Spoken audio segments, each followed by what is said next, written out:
Let's stand for the Pledge of Allegiance. I pledge allegiance to the flag of the United States of America and to the republic for which it stands, one nation, under God, indivisible, with liberty and justice for all. Good evening and welcome everyone to our MSD Pike Township September 26th school board meeting. We'll start off with our public hearing.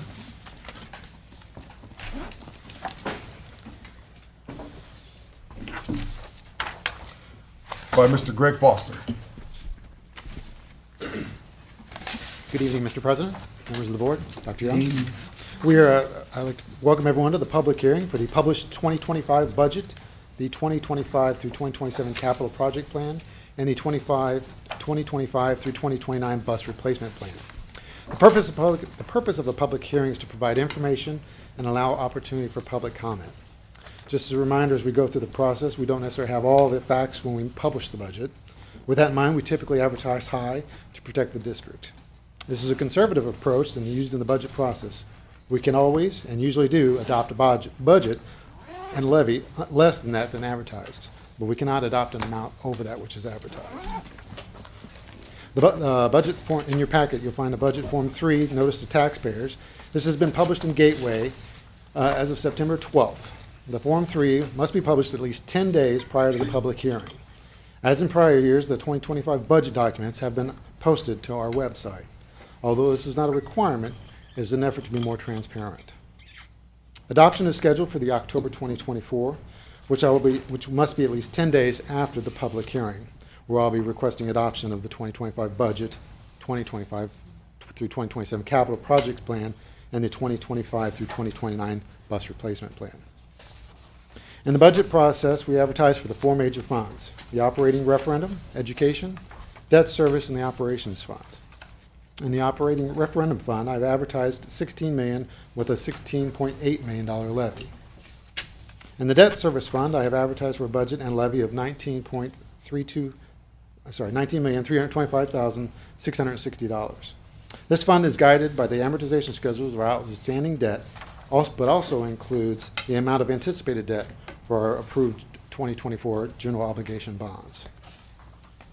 In the education fund, I've advertised for $91 million. This fund has no levy and is primarily supported by the tuition support formula. Although per student tuition support has increased, our final certified ADM will not be determined until October. In the operations fund, I have advertised for a budget and levy of $34.5 million.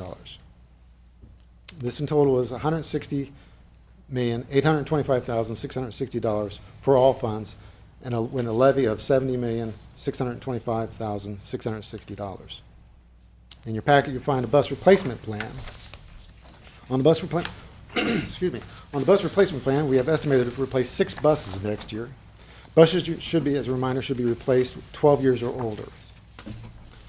Just a reminder, this plan is an estimate and is reevaluated each year during the budget process. And in addition to your bus replacement plan, you'll find a capital projects plan. It includes our capital projects is listed as capital expenditures that exceed $10,000 and are expected to be within the next 3 years.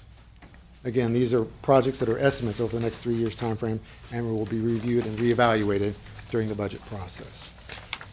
In closing, let me reinstate, I've advertised for a total of $160,825,660 for all funds and a levy of $70,625,660.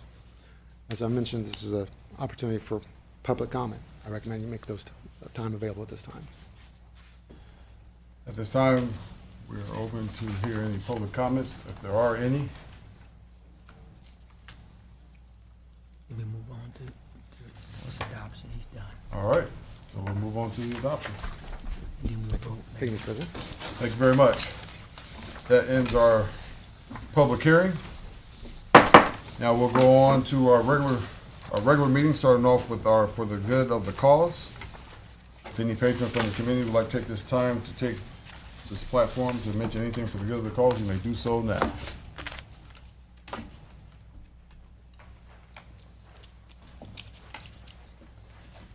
Good evening, Good evening.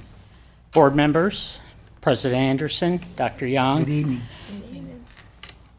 We know where we've been, and last Wednesday we met to begin bargaining. We reached a tentative agreement 2 days ago. We met.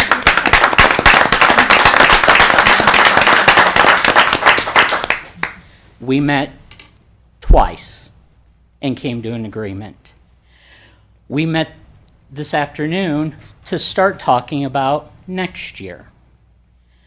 I want to thank Dr. Young. I would like to thank this board for the path that we have been on and the path we're going to be on. I'm almost speechless, but I can still talk about it. Thank you. Thank you very much, Mr. Ludy. Anyone else for the good of the cause? Okay. We'll move on to Spotlight on Pike. Ms. Sarah Dorsey. Good evening. It's wonderful to see you all again. Every time I meet with you, I think it can't get better, and then it just gets better. So tonight, I am celebrating the fact that we had our Hispanic Heritage Celebration at Pike High School. This was the second year for it, and it grew by probably 3 times. It was absolutely amazing. So I want to give kudos to Dr. Bishop and her organizing team, all of the students that performed, all of our educators that came out and presented activities and represented countries. It was absolutely amazing, and it was just a pure demonstration of our community and our Pike family. So it was fabulous, and I'm just so proud that we do that here in Pike. It's quickly becoming one of my favorite events. We're also celebrating the fact that our Pike High School boys tennis team finished as runner-ups in the Marion County Tourney. They moved to 12-3 on their season and finished 6-1 in the MIT conference. So we want to congratulate them on an outstanding season. Looking ahead a bit, we want to share that on Tuesday, October 15th, the Brain Change to Mind organization and representatives from the Indianapolis Colts and their Kicking the Stigma campaign will partner with our Pike High School Brain Change to Mind Club to celebrate World Mental Health Day. If the weather permits, it will be at our stadium. We do not know who the players will be yet, but I will absolutely keep you posted. They told us they'll know about a week out, and sometimes they show up and they don't know, but I will keep you posted regardless. Thank you.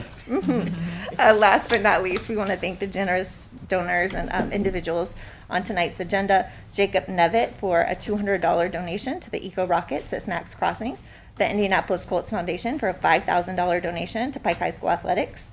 Ace Hardware Zionsville for $89.44 worth of material items for Lincoln Middle School. And the Pike Township Education Foundation for over $6,000 to fund robotics. We are extremely grateful for that community support.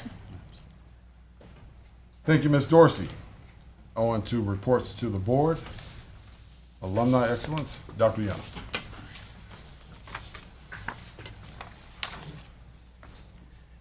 Thank you, Mr. President, members of the board. Appreciate an opportunity to have our first Alumni Excellence celebration. You all will recall that about 2 years ago, we launched Alumni Excellence, and that is an opportunity for us to highlight, but also celebrate a Pike High School graduate that is doing amazingly in their profession.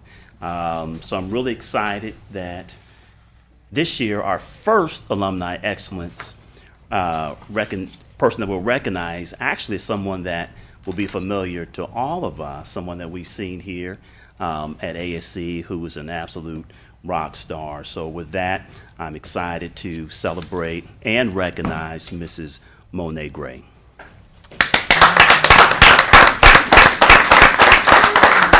I graduated from Pike High School in 1999. After graduation, I enrolled at IUPUI and also gained employment in Pike Township as an IA. After starting as an IA, I was able to be promoted to a variety of positions, including a Clear Lab coordinator and an ECA treasurer at Guyan Creek Elementary School. After graduating from Indiana Wesleyan with my bachelor's in business management, I gained employment at the Administration Center in Special Education as a fiscal officer. I was responsible for managing grants and also any special education monies that came in to help benefit the students. I was pondering what my next step was here in Pike. I knew that I wanted to do more. I knew I was capable of more, but wasn't really sure what that next step would be. So I enrolled at the University of Southern Indiana to complete my MBA. After graduating with my MBA, I was promoted to Assistant CFO here in Pike Township, and that is the position I currently hold. One of the things I'm most proud of is the work that I do with women and educating them about their finances. An organization that I work with called Stocks and Stilettos, we help women understand their personal finances, we help them start with investing, and we really empower women to take charge of their finances and improve their lives through these modes of operation. And I'm so excited about that, to hear women who have previously not known what to do or had no idea how money works. It's so exciting to hear them talk about the strides that they've made with building their portfolios, or if they've invested in their first stock. So that work is really, really exciting for me, and it really gives me fulfillment. Business Professionals of America, where we would hold mock interviews, where we would do mock resumes and things like that, that really helped me as an adult when it was time to utilize those skills. Business classes, I would say, were the highlight of my time at Pike, because I just had a natural attraction to business, the way it works, numbers, finance, and I was really able to hone those skills while at Pike. You belong. Your students belong. You as a person, you belong. We're only as strong as the community where we serve. So the staff members, the students, the teachers, we come to work and we give it our all. And I think the students who are privileged to attend Pike schools will be exposed to a vast array of opportunities, of classes. They'll come into contact with individuals who truly care and pour everything that they have into educating the students.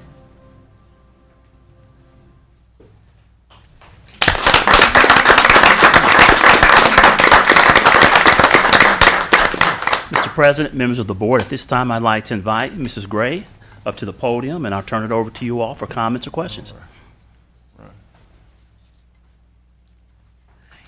Good evening, Mr. President, members of the board, and Dr. Young. I am deeply grateful for this recognition and truly honored to be acknowledged by my community. I'm a proud Pike grad of class of 1999. Go Red Devils. This achievement wouldn't have been possible without the support of my family. My husband and kids are watching online, and I've got my mom here with me tonight. Also, my colleagues, the teachers I had at Pike, students, and the entire community. I'm thankful for the opportunity to contribute to an environment where education flourishes, and I'm excited about the future of Pike Township schools. Thank you once again for this recognition and your continued support. All right, all right.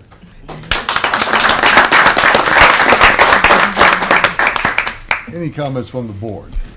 Ms. Gray, I want to thank you publicly for the work that you're doing and the stability that you add in places that we really need it. I think you needed to be told that tonight. Thank you.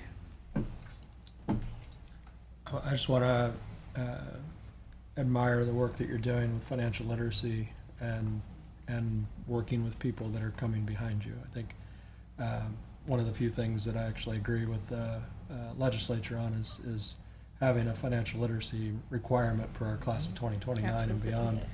So giving our students and you working with adults on having those skills sharpened is a key for them to continue to flourish. So thank you for that. Thank you. And certainly, in borrowing Dr. Young's words, you're truly a rock star. And so we appreciate that. Apple don't fall too far from the tree, so shout out to your mother. Thank you. Thank I'd you like so to much. add, when I first met Ms. Gray, you carry yourself and you walk with exuberance. And so to Dr. Young's point, you are a rock star. I've seen you in action. I've seen the things that you've done, and I've gotten 2 letters from your universities to tell me that you have completed your job. And so, and the way that you what you bring to Pike and what you do for us, it's also a reflection of your home bringing. So I thank your mom and your parents for what they've done, and also I would say, do you have any other brothers and sisters? Because if they're like this. But thank you so much. Thank You've done you. a great job. Thank you. All Thank right. you all. Thank you for remaining in Pike. Yes. I mean, Yes. congrats on being a Red Devil. Yes. We love Yes. that. But thank you for remaining and staying and serving here. And I think that is awesome because you still make us the gift that we didn't know that you needed. Absolutely. Thank you. Thank you so much for your service. I love the fact that you have all of the pictures of you along the way. I think people see you at your destination and forget about your journey. And so I'm glad we had a chance to let people know there was a journey before your current destination. Absolutely. Thank you. I would just say thank you for your gift to Pike, the service of the many years, and go Wildcats. I am also an Indiana Wesleyan Yes. alum, so, and we are # Pike proud of you. Thank you. Yes. We are. Thank you. Thank you very much. Thank Mr. you.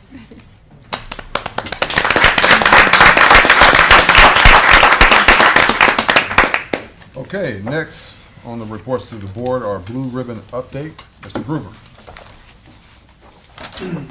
Thank you, Mr. President, members of the board, and Dr. Young. I'm excited tonight to be able to give you a peek behind the curtain, if you will, of our blue ribbon plan and everything that we've been doing and everything that's going to continue to go on in Pike to ensure that we have some of the best facilities in the state of Indiana. First and foremost, I just want to thank you for your support. When I come to Dr. Young with things that need to be done, the answer is yes, because it's the right thing for our students. And it's a great place to be as a facilities director, to have that support and have an understanding from the board and the superintendent that our students are first. And we're going to do whatever we can to ensure that they have a wonderful space to learn and to participate in extracurricular activities. So thank you. So my goal tonight is to share a little bit about how the Blue Ribbon Plan is developed over time and what we use as kind of our guiding light, if you will. So the development of the Blue Ribbon Plan really comes down to 3 categories. We look at historical data, we look at the superintendent walkthroughs that Dr. Young and I do each spring, and then we look at needs, overall needs. So the historical data that we look at is just what has been our timeline of new construction. There hasn't been a ton of new construction in the last few years. You all know that the last new construction that we had was the Early Learning Center. But there was a period of time where we were really on a tear. We were building a new elementary school about every 2 years. And so we want to be able to track that, because that teaches us what I have on there is like what becomes our midlife refresh. Buildings begin to age out somewhere in that 70 to 20 year range. And the things that are wearing at that point in time are your interiors, things like wall coverings, carpet, the circulation desk and things like that. So we want to make sure that we're giving those their updates to ensure that they're looking fresh and new and in a welcoming space for our kids and our staff. Then we also look at end of life. End of life renovations are much more robust. We have to really go down to the studs, as they say, looking at the mechanicals, the plumbing, the electrical, and then in addition to that, there would be additional interior refreshes that would have to happen again there. The superintendent walkthroughs, as I mentioned, we do them each spring, Dr. Young and I, and there we primarily identify things that we want to get done before the kids come back in the fall. Things like paint, maybe wall covering needs to be updated, but they're not full school projects, but they're smaller scope projects that we can get done and make the new year a little bit better than it was perhaps the last year. But then we also identify more long-term projects. There are things that Dr. Young will notice as we walk buildings, and we'll add them to the Blue Ribbon Plan and say, hey, we need to get that on the list in the next 2, 3, 5 years to ensure that it doesn't catch us by surprise. Lastly, we look at needs. So we look at programming. We want to make sure that we have the spaces we need for our kids to be successful. We look at health and safety. One of the things you'll notice on the Blue Ribbon Plan is we will need to continue to update our AED plan. So a few years ago, we found that a lot of our AEDs had fallen out of compliance, so we had to bring a company in to assist us with that. But we want to look at what's the best way to maintain that moving forward. Other things of health and safety include our fire alarm, our burglar alarm systems, so on and so forth. Then we also look at emergency repairs and breakdowns. In a perfect world, we can pretty much figure out how long a chiller is going to last or how long a heat pump is going to last. But the reality is just like you might get a lemon in your car, sometimes you get a lemon in a chiller, sometimes you get a lemon in a boiler. And then we have to respond. And those are times when we have to pivot in the Blue Ribbon Plan and make adjustments to move forward. So some components of the Blue Ribbon Plan that I wanted to talk about tonight are first the facility needs categorical matrix. I also wanted to talk about the project needs matrix, and lastly, an extended forecast. And these things all combined are what make up our Blue Ribbon Plan. So the one I want to spend the most time on tonight is the facility needs categorical matrix, because it is the foundation of everything that we do in the facilities department. And I believe you have a handout that shows the full categorical needs matrix. As you see on my PowerPoint, I was only able to get the elementary and middle schools in there. But what this represents is an assessment of all of our facilities. What we do, or what I've done, is I break everything down into 5 different buckets. So we look at building interiors, building exteriors, the mechanicals, the auxiliary areas, and the miscellaneous maintenance and operation items. And then through that, we go through and we give everything a grade. So anywhere you see a 0, which is highlighted in green, is in good to excellent condition. It's not something that we're going to have to worry about for the next decade. A 1 is, hey, there's some wear and tear. Let's just put it on our radar. This might be something we have to address in 5 to 7 years. Items that have a 2 or an orange, they're approaching end of life. They're requiring repairs. And so we need to make a plan in maybe the next 3 to 5 years to address these issues. And lastly, a 3, it's either things that are beyond useful life or they're things that are requiring frequent repairs. And when we take all of that and put them into this category needs matrix, it kicks out for what I like to call some key indicators. And the 2 that I spend the most time looking at are our overall priorities, which is a building level priority, and then categorical percentages or areas of focus. So if you're looking at your sheet, you'll see that Deer Run has one of the highest percentage, no, it has the highest percentage of all of our schools. And what that tells us is that that school is in need of some love, right? And so things like mechanicals, things like interiors, all need to be addressed in that building.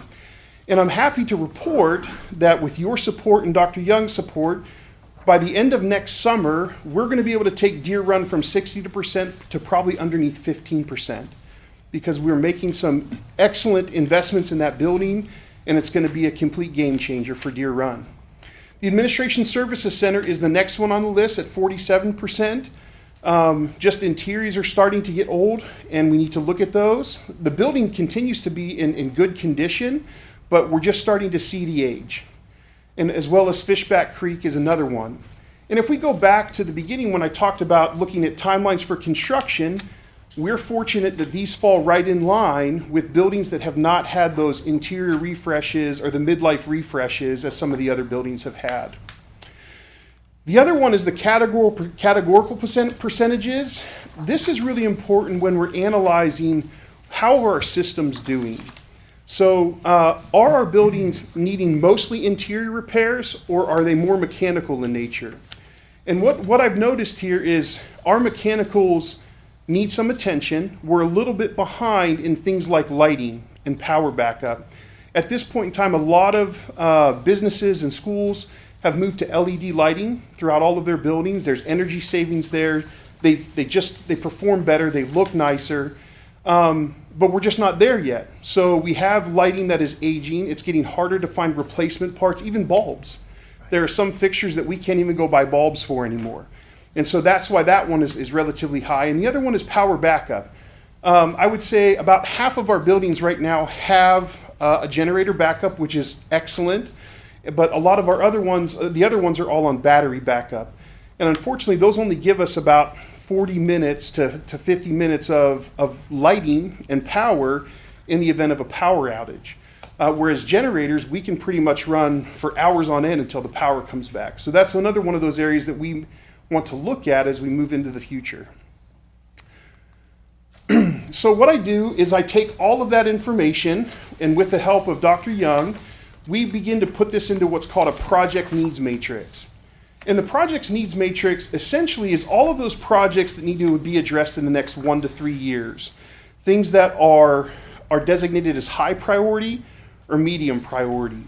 And we just continue to update that list. And what you'll see is the capital plan that was presented tonight in the public hearing typically mirrors our project needs matrix. And we believe that's a great tool for Pike to continue to stay ahead of the curve and plan appropriately. The next is the extended forecast. So this is just an ongoing spreadsheet that has every project that Pike could do. Oftentimes the things that we'll notice in our superintendent walkthroughs make it to this list. Then we give it a priority, a designation, and then that'll determine if it makes it to the project needs matrix or not. But as I walk around the facilities, as I talk to my team, we continue to add items to this list to ensure that we're not missing anything.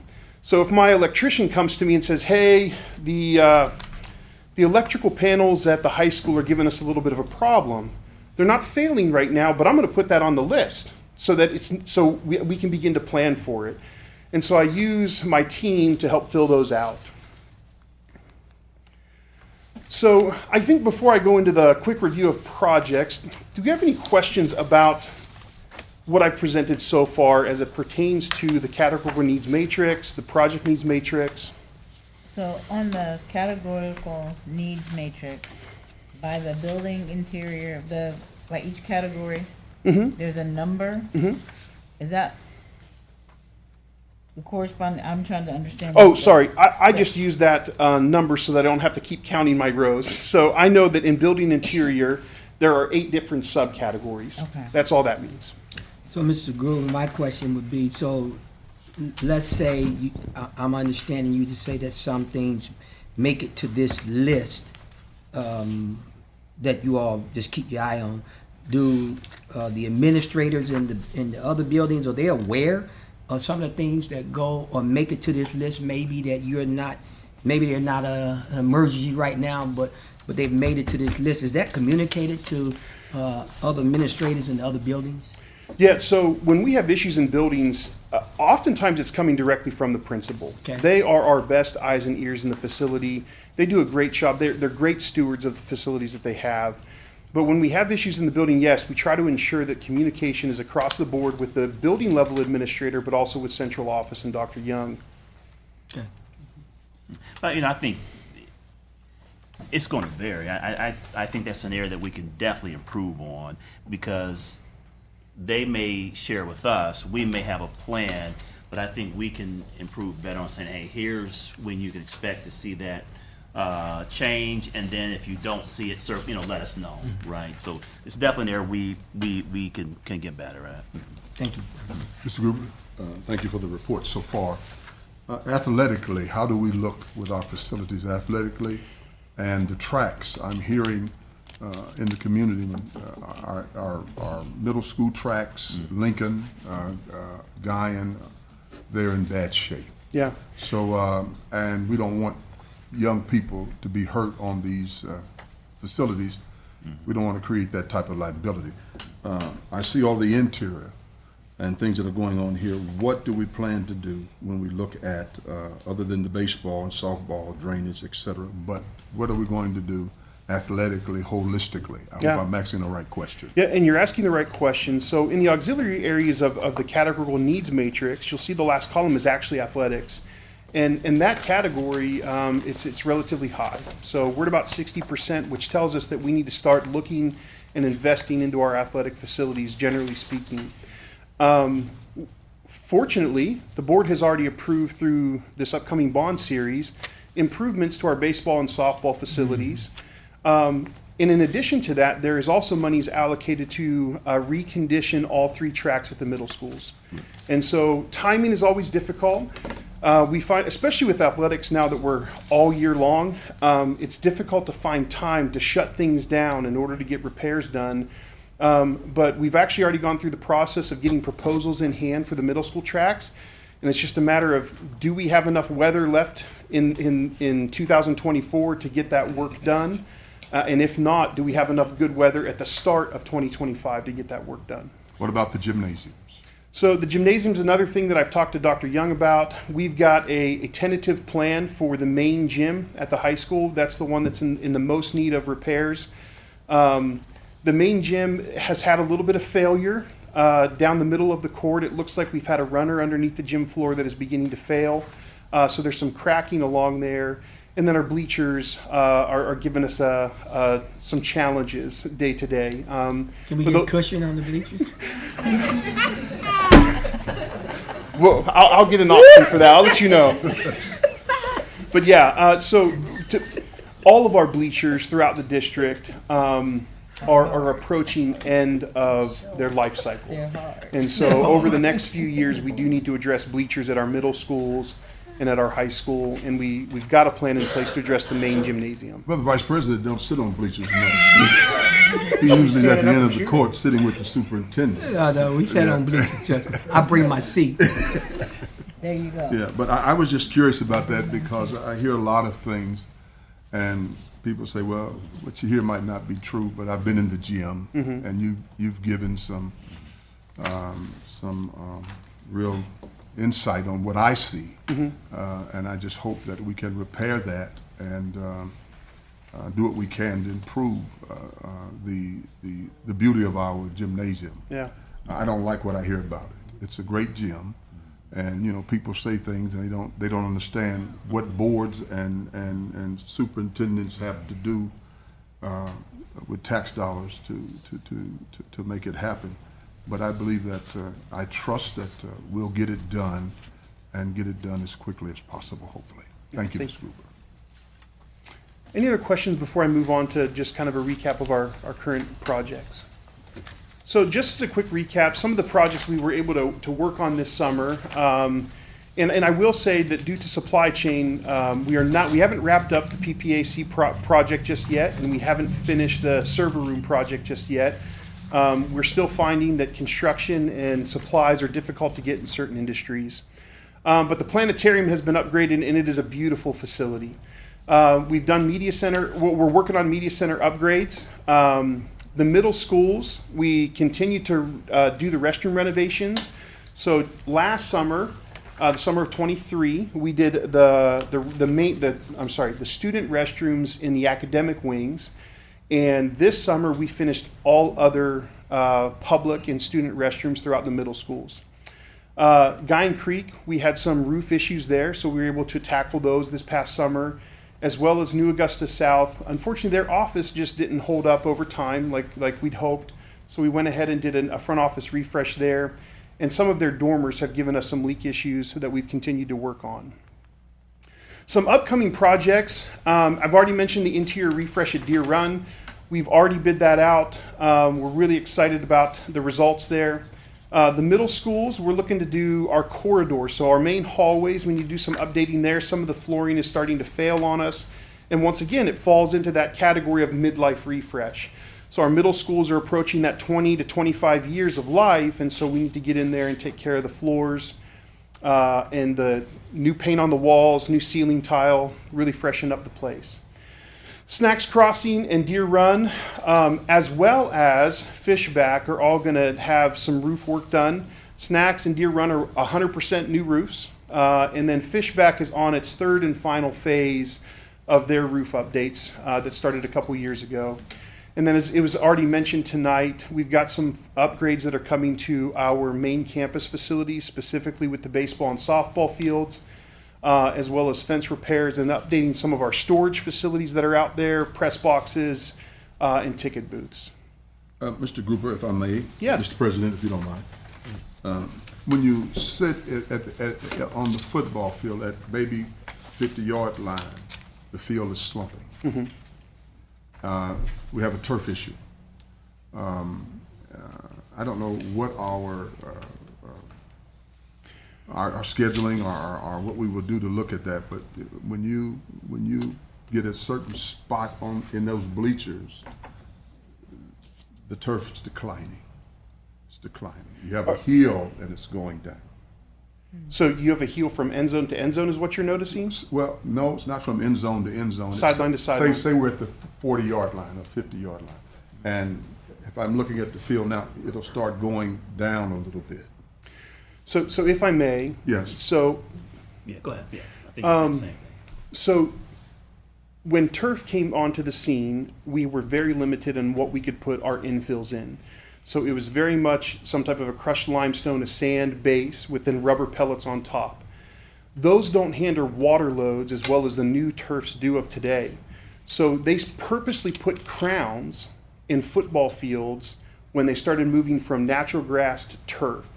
I think what you're seeing is that crown that they put in the subsurface of the It's turf to assist with drainage. Okay. We just had a conversation about turf, and turf has gotten so good and their drainage has gotten so good that they're no longer doing that. So any new fields that are spec'd out, they're spec'd out completely level because we no longer have to have that crown in there to Okay. support the water flow. Okay. Thank you. Any other questions or comments? I have a comment. I'd like to thank you, Mr. Gruber, because I know where we started. And at times we had asked for a more comprehensive report, and you have executed that very well.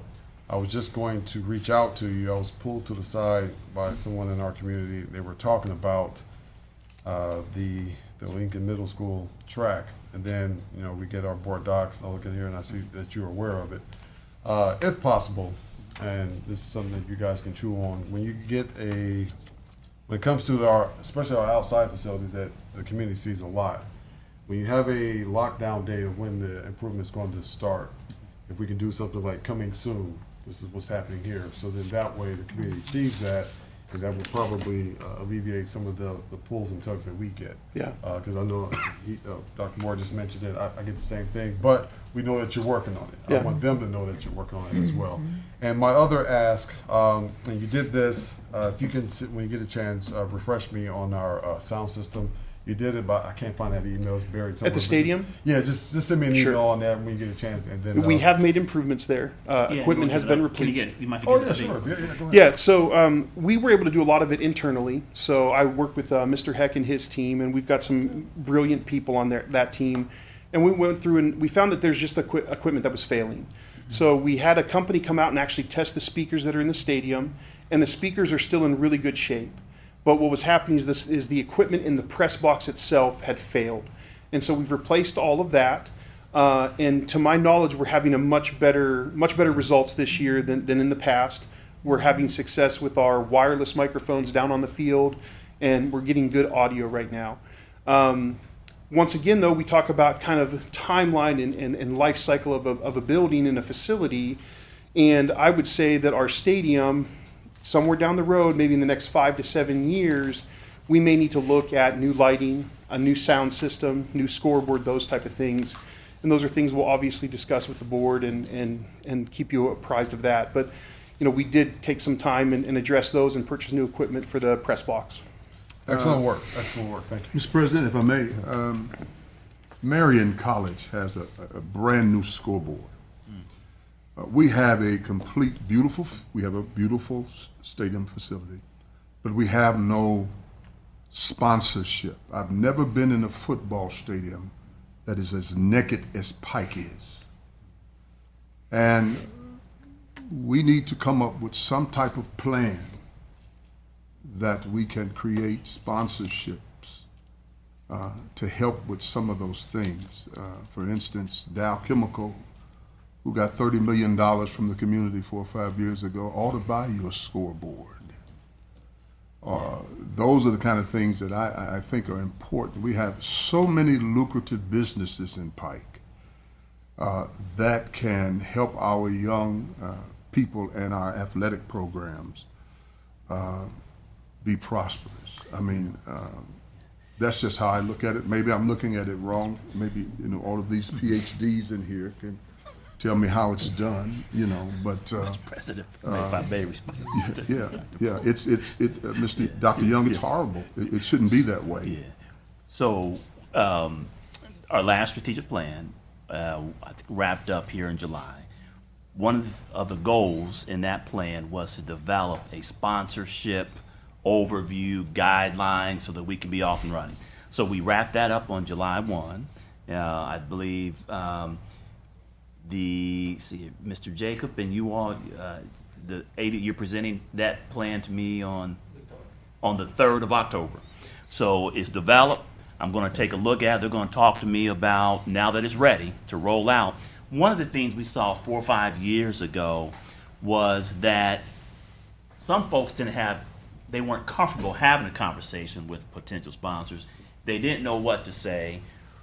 I would talk to you about one amount, and you would talk to someone else about another amount for the exact same sponsorship. So we tried to develop a structure to that, and as of July, it's ready to go. So to address that concern and that issue, because I agree there are some opportunities out there, and there are organizations and companies that would love to come and partner with us and help alleviate some of the financial burden that all school districts face.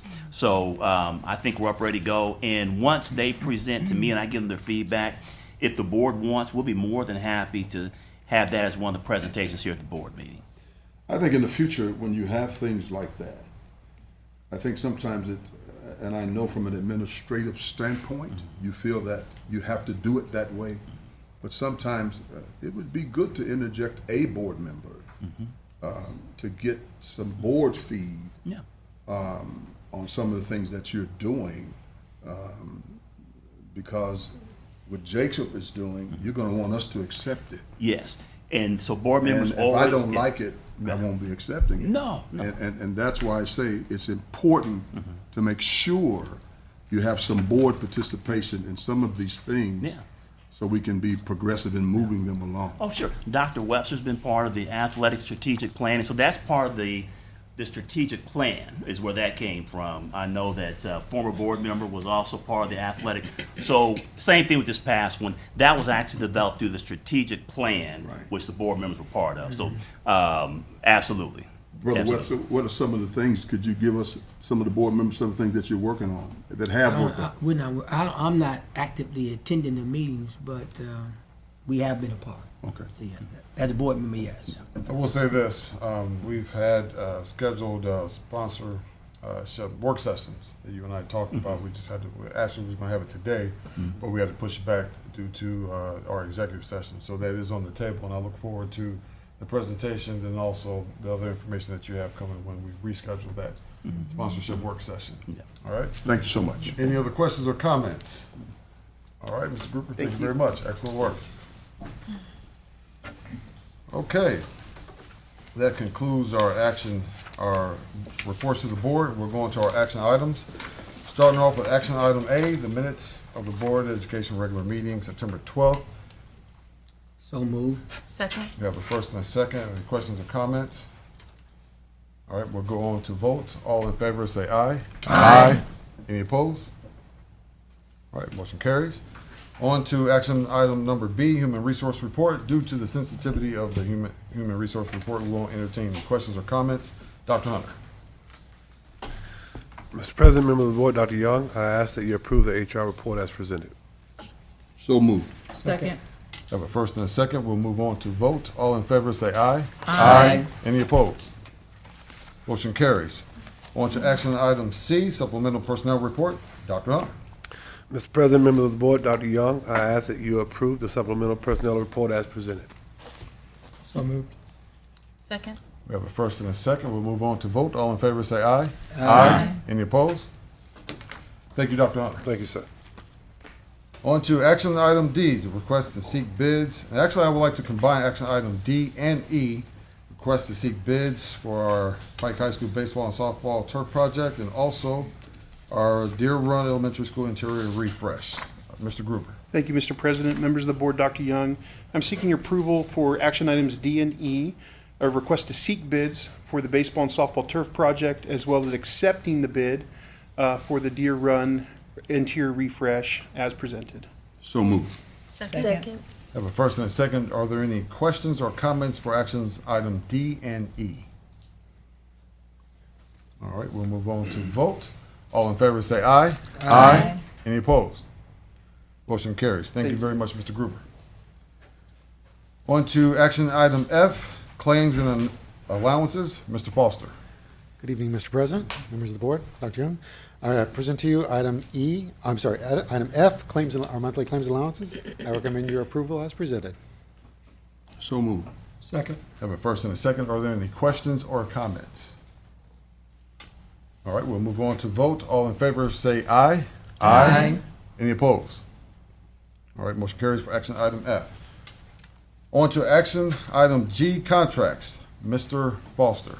Good evening, Mr. President, members of the board, Dr. Young. I present to item G, which is our contracts. I recommend your approval as presented. Have an issue? Well, first, let's accept it. I move we accept action item G as presented. I second. Have a first and a second. Do we have any questions or comments? Marathon Health. First of all, I want to thank the administration for years of making sure that Pike Township has good health benefits for its employees, such as Anthem Blue Cross Blue Shield. It's a great company. The Reliance Life Insurance program that is here, and the Fidelity piece that is also here. I could not choose to vote for Marathon tonight because I think Pike has done an outstanding job of what we have so far. Are there any other questions or comments? I will make a comment. Well, I have a question and a comment. The current contract that is here, is this a 3-year or a 5-year, Mr. Foster? I believe that's a three-year agreement. Okay. My comment is that the system that we currently have is not broken. We had 2 presentations. I do believe that this could be a valuable system with a few tweaks that we've expressed. So with that being said, that would be my comment. Just a few. So we'll probably revisit this later on. But as of right now, that's just my comment. Right now, it's just a few tweaks I would like to see. All right. So Pull that out. yeah, I was about to go right into that.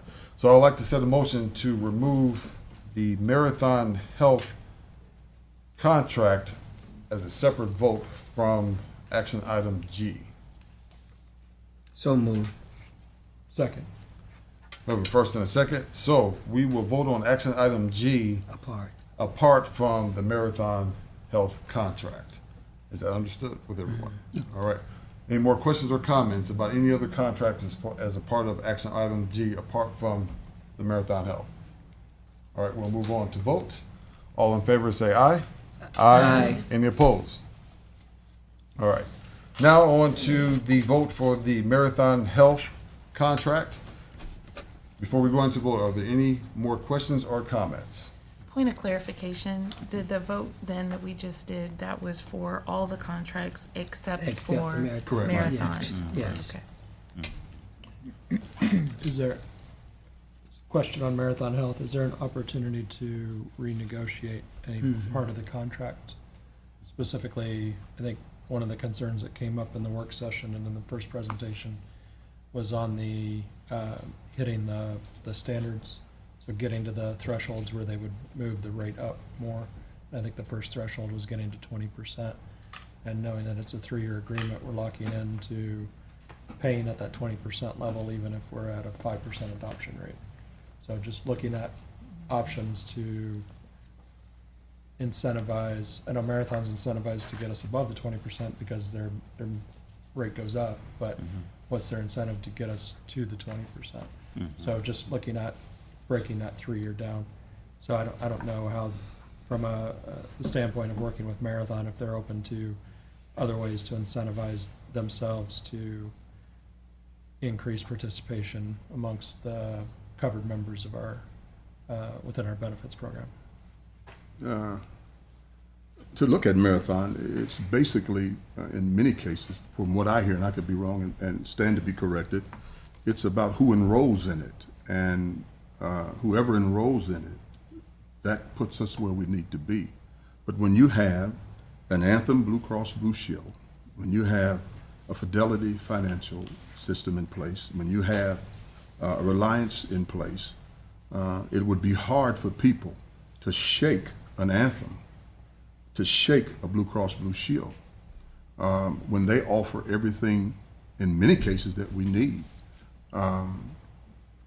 and what the employees need. It is a great program, and I'm basically saying, and I have to concur with the president, what we have for these employees, from what I hear from these employees, they like what they have.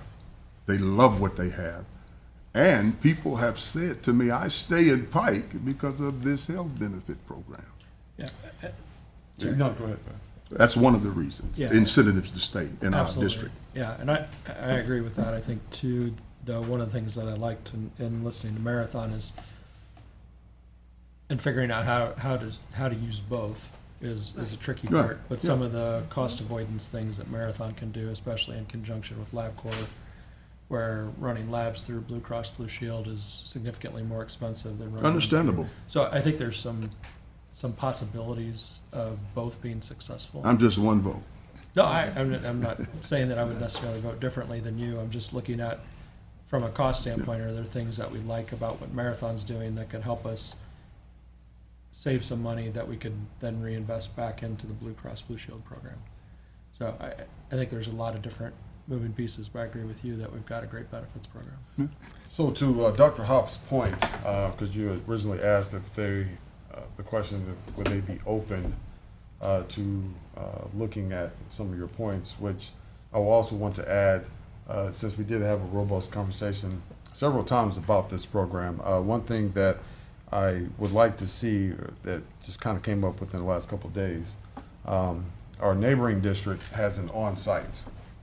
And so, but we don't know, if we looked at the possibility of having an on-site here, what that looks like and what the numbers will look like. So I think that's very important. So along with Dr. Hop's questions, if you could add that and then get back with us to see if that's something that we can further talk about. I guess my discussion on it would be, as a board member right now, I just don't know the bigger risk factors that we would be up against in terms of recouping. I think there's so much that we know we have to put out as a board. So fiscally, I would be concerned right now with what we have in place. Are we making the best fiscal decision at this point? So that's my concern. I think one thing, is to remember access, because I feel like something that Marathon brought to the table was increased access. So if you're sick today and you need help, you can get it today without additional cost or really a very long drive, depending on where you live in the district. So just bring that up as a point of something that we did talk about as access being a positive for the employees. Yes. And their families if they're on the plan. Absolutely. So I guess I'll ask a question then. So what does, other than that access, Marathon provide that our already existing insurances don't provide? That's probably what I should ask. Well, I think Other than that access. Yeah. One thing I would add is we're comparing insurance, but Marathon is a healthcare provider. Understandable. Right. So I think the thing that I liked about Marathon is one, I think the accessibility. They have clinics, and I think you guys saw the map, in many of the areas in which our teachers are coming from. So there's access, but then also the additional access, which I can get to very easily if I can't get into my doctor's office all the way at times. It also reduced the number of visits to the emergency rooms because that's an additional cost. If I can't get into my primary caregiver, I'm going to go to the emergency room, and that cost is pretty high for us. So one, more access, but then two, one of the things that I saw was just the experience. To have someone, one, just to feel when you go into the building, but to have someone that's not rushed, who just gives me time, who gets to know me, who talks about my practices and not just, hey, here's a prescription. So that experience is one that I believe our employees would utilize. So, you know, again, I don't see this as taking the place of anything that we have in place. It's just saying, hey, we give you all of these offerings, and guess what? We love you enough, we're gonna give you another one, right? And based on what they've done and the numbers they've run over school districts and all these different companies and organizations, they've applied that formula to Pike, and it looks like by year 2, not only are we gonna break even, but we're actually gonna save money. So by year 3, we would have additional savings. So one, provide accessibility, provide a better experience, and actually save money. Now, there's no guarantees, and I think to Dr. Webster's point, absolutely, I think that's something we've got to think about. There's no guarantees. I don't have a crystal ball, but just based on what they've done everywhere else, to me, if I can provide that to our staff as one more wellness offering, then I believe that based on where we are financially, we pay for it out of the operations fund, that it's a gamble that's worth taking. It's absolutely, in my opinion, a gamble worth taking because of where we are financially and what they've been able to do as far as driving business, you know, in other places. So that's it. But yeah, you're right. There's no crystal ball. I don't want to take that gamble tonight. Okay, I do have one more question. So, when looking at offering this to staff and employees, is this a need that had been expressed by employees, or No. do we know, I guess, something, with taking such a big risk, is this something that we have an idea that who might be interested even in taking advantage of something like this? Not specific to Pike. So again, my reason to bring it to you is the fact that, I mean, just right next door in Washington Township, neighboring school district, school districts and companies, based on when all of these other people have been given the opportunity, they took advantage of it. Based on that, I don't believe that our staff members would not also take advantage of it. Again, I can't guarantee. I don't believe they would, but I also believe financially that we can absorb that cost in 3 years. Based on their projections, it would cost us about, I think it was $40,000, like $41,000 is what it would cost us year 1. And then based on their projections in year 2, we would actually be saving money. So when I look at, again, costs and what we currently pay for things out of the, operational fund, it's just, it wasn't a great deal of money. And I totally understand that, and the idea of the access, right? I wish, I think even in the session, I wish that they had more, I guess, soft data. We have all the hard numbers. Mhm. Like I said, I would have liked to know that they took the time to be able to do surveys or some kind of qualitative report on how much districts saved, not monetarily, but on a human level of people not having to miss work. Not having to, stay home with kids, that kind of thing, right? Because I think that part is very important. Sure. But I think that as a company that's been around this for a moment, that's something that they would have had. I would like to know more about that aspect, because that's the part that's really valuable to, in my eyesight. Are people able to go get well, and get what they need and not miss work. Because how much does that cost us? Yeah, yeah, and I know Dr. Berlin's here, she can probably speak to it better than I could, and I believe some of that is where the savings are, because you have less people going to the primary Right. care doctor for services because of the trips to, and the additional care, the counseling and all of those things, and changing lifestyles that Marathon has. So, You know, after hearing everyone's comments, I would move that we table it, because I believe that we're really close. And I know we've had discussions, and some things just came up within the last couple of days, especially Sure. as it pertains to having an on-site, because that's just gonna make that access a lot better if we have one on-site. And now you have teachers or staff that say, I don't have to do it on the way home or on the way to work. I can get over there with my prep here if we have it on-site. So, Mr. President, are you asking for a table for a designated time to Yeah, come back? so- Or are yeah. let me finish. Or are you asking for us to vote so that we can decide where we're going now? so, yeah, I'm A changing. table, and we got to come back with a designated time. Yeah, I'm changing it over to tabling. So we're going to Okay. see if we can get a motion to table it, to come back at a designated time, because I believe that we're close. We just give, to be fair, to give them an opportunity to address some of the concerns and questions that we have. Mr. President, I believe we have to at least conclude the current motion on the floor or amend the current motion before we can table it. We can amend it to a table. We can amend it to table. Yeah. So that's where, if we can amend the current motion on the floor to tabling it with a designated time to come back.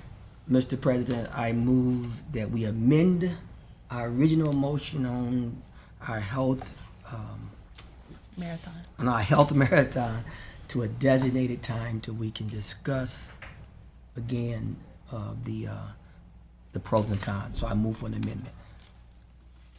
Yeah. Second. We have a first and a second. We'll go on to vote. All in favor say aye. Aye. Any opposed? I oppose. One opposed. All right. On to action item H. Donations and crowdfunding. Mr. Foster. Good evening, Mr. President, members of the board, Dr. Young. I present to you the item number H, the donations and crowdfunding. I recommend your approval as presented. So move. Second. We have a first and a second. Do we have any questions or comments? All right, we'll move on to vote. All in favor say aye. Aye. Any opposed? All right, thank you, Mr. Foster. Thank you, sir. All right, on to board member items. Dr. Moore. Want to say I'm happy to be here tonight and to hear what I've heard tonight. And I think it's important that sometimes we let friendships get in the way of people and the emotions of people, the hurts of people, the problems and issues of people. And I hope that in the future, we will look at our people more, if you know what I mean, and where they are, and not make decisions or who we know and who we're connected to, but make decisions that are going to be best for Pike Township and our employees. Thank you, Dr. Moore. Ms. Lomax. Good evening. Hello, everyone. Thank everyone for their hard work and their reports to the board. I want to give a shout out for the Hispanic Heritage Month Festival. Love the diversity. We are, always Pike proud, and so wonderful that our students are so accepting of other cultures and still comfortable in their own skin. Pike is yet a great place to be. Another, you're a rock star to Miss Monet. Oh, she's not in here, but the Alumni Excellence is always a great moment for us to acknowledge and see our product. This is what it's about. And Mr. Gruber, thank you again, because I'm always reminded, I have colleagues who come to professional development that's held in Pike, and they're always like, "Oh, we were at Pike for this, and oh, the building was wonderful. It's so nice." And I'm always like, "Yeah, we have good digs. Yes, we do. And thank you for helping keep it that way." And again, vote. Thank you, Ms. Lomax. Mrs. Barnes. It was my pleasure to serve as a delegate at the Indiana School Board Association conference this Monday and Tuesday. I was part of the assembly. Our assembly approved the legislative priorities among other items, so that was a pleasure to represent this wonderful school district and community in that work. I also appreciated the opportunity to learn and grow as one of your school board members. And Mr. Gruber, let me tell you, your name is out in the streets, and that's a good thing. So when I was going through talking to vendors, they saw I was from Pike, they always mentioned your name. Just your level of professionalism, your level of expertise, the mentorship that you offer to people in the field. I was certainly Pike proud, glad to know you, glad that I've had the opportunity to sit by you in one of the community meetings I guess it was in August when we were side by side. So, I've seen you in action. I always tell people, you really have to look at people and how they move. And that'll help you understand the kind of person that they are. And so being with you and seeing you and knowing how you move, and then being out in the community at a conference and hearing your name over and over again, I'm so glad that you're with us. And I'm glad that you love our community enough to put your best out there. And I just want to say I appreciate you. Absolutely. Thank you, Mrs. Barnes. Dr. Webster. I share the sentiments of Mr. Ludy, who shared earlier in our few minutes of talking about the negotiations and how they are going. We are grateful. We are thankful for that. And as you stated, we're already into negotiating perhaps the next year. So I am really thankful for that. And certainly I'm again extremely grateful to be a part of the governing body of this district. And we are continuously praying for the district and praying that our leadership and children are all safe from day to day. So again, thank you, hats off. Thank you, board, for serving together and doing what we do for our community. So thank all of you. Thank you, Dr. Webster. Dr. Hott. So last Monday, I got an opportunity to attend the choirs and construction at the high school. For those that don't know, and I just learned in the last couple of years, bringing all the high school choirs and the middle school choirs together for an afternoon with a concert in the evening, really giving the middle school students a glimpse of what's to come. But it reminded me of several studies that I've read over the years that students that are involved in performing arts tend to score better on SATs, both verbal and math.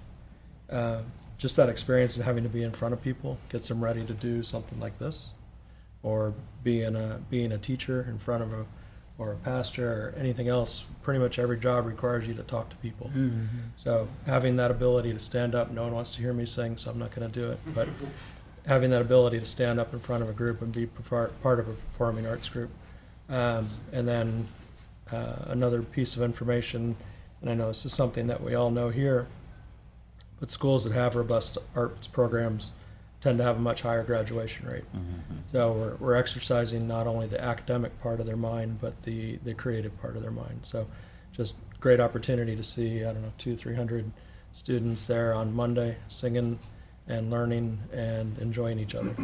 So thank you. Ms. Kelly. All right, good evening. Good evening. Again, shout out to Mrs. Gray, our highlighted alum this evening. And again, the reports that we received this evening, excellent and thorough, and gave us insight into the direction where we're going, where we need to go.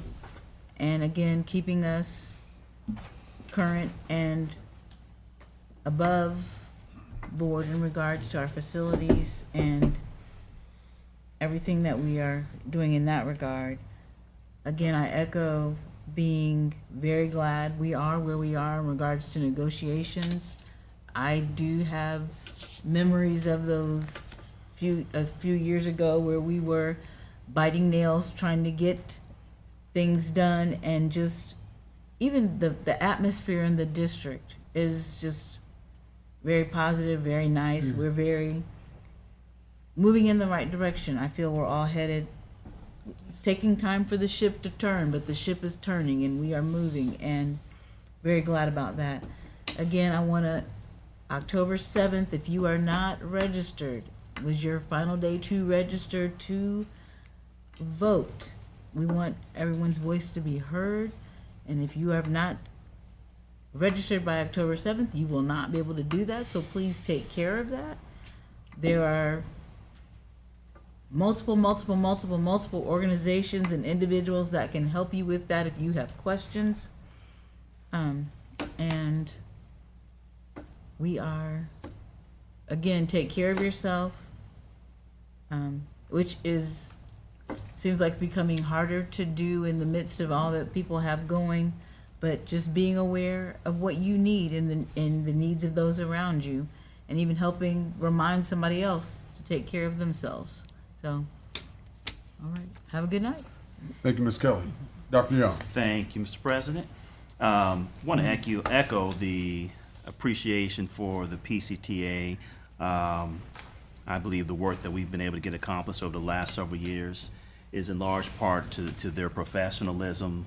They're always prepared, and even though they represent a group of our school family, they always keep in mind the bigger picture. And these are people that truly love Pike, and that comes through anytime we have an opportunity to sit down and chat and talk. And so I really greatly appreciate and really enjoy working with them. So